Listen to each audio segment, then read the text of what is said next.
Joining us now, as he does every Tuesday with CHFF on TPN, is Kerry Byrne of Cold Hard Football Facts. Kerry, how you doing this morning? Butch, couldn't be better. How you doing? The San Francisco 49ers are 4-1. I'll give you some of the average stats. They're third best in the league when it comes to allowing points. That's 78 points. Kind of surprising. Their points scored is 142. That's sixth best in the league. They're coming off a home win where they demolished who everybody thought was a good Tampa team, 48-3, and they play at Detroit this Sunday. Let's start with the defensive fact. They're the third best team in the league at giving up points, with only 78 given up. But what's their defensive passer rating? What are some of the other numbers we need to know? Just real quick, big picture. Jim Harbaugh right now is looking like coach of the year. To be 4-1 with Alex Smith, who, let's face it, is not a top quality quarterback.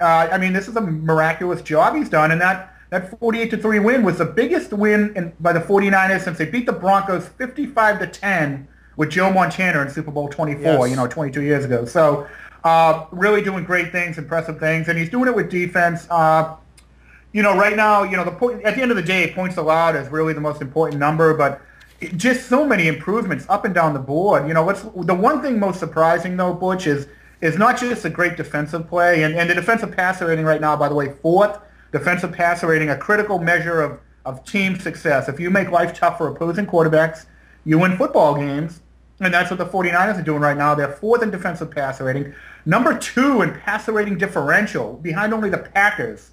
And that is the mother stat of football analysis, because 60% of all NFL champions since 1940 were number 1 or number 2 in passer rating differential. And right now, even with Alex Smith, the 49ers are second in that number.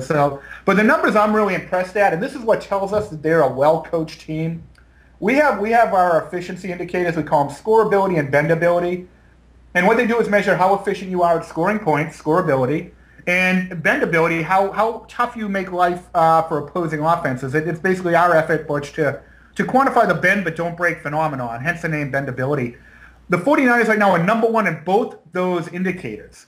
Number 1 in both of them, which means they're the most efficient offense in football. They're making smart plays. They're not making mistakes. They're taking advantage of red zone opportunities. They're getting the ball in good field position. They're not turning it over, and they're doing that on both sides of the ball. Really impressive to see a team number 1 in both indicators. Let me show you how impressive this is with scoreability. The San Francisco has 1,500 yards of offense this year. Okay, the Patriots have 2,500. The Patriots have only scored 23 more points. The Patriots have 1,000 more yards of offense and only 23 more points, which means that San Francisco may not be putting up big, gaudy numbers, but they're taking advantage of all their opportunities. And we found throughout history, those efficient teams are much better off in the long run than those big volume, gaudy numbers teams. Wow. And right now, San Francisco, the best in football on both sides of the ball. I've never seen that before.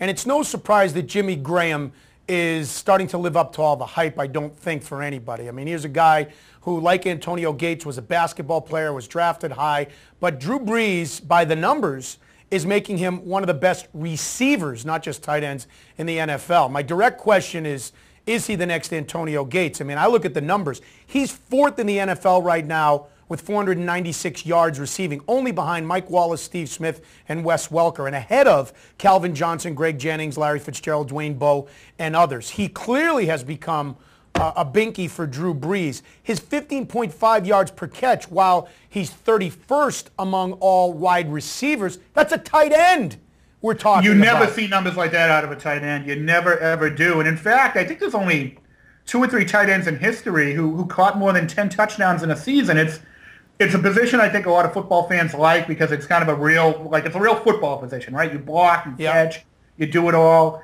But they're really not historically particularly productive relative to wide receivers. And I didn't know this, Butch. The fact that he's ahead of Calvin Johnson in some of those indicators, I didn't know that. You just taught me something, and that's shocking to me because Calvin Johnson's been such a stud. You know what I mean?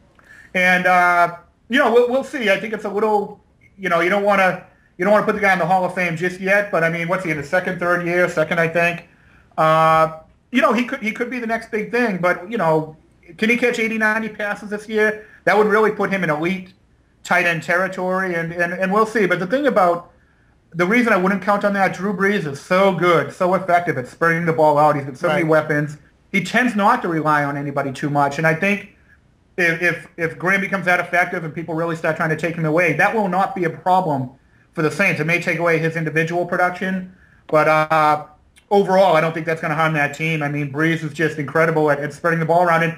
And by the way, I found that, and I think most football fans notice this, some great quarterbacks do spread it around. They don't have that binky per se. So, it remains to be seen. Graham could be a Pro Bowl caliber tight end year after year and catch 40, 50 passes. You know what I mean? They don't have to rely on him with that type of quarterback there.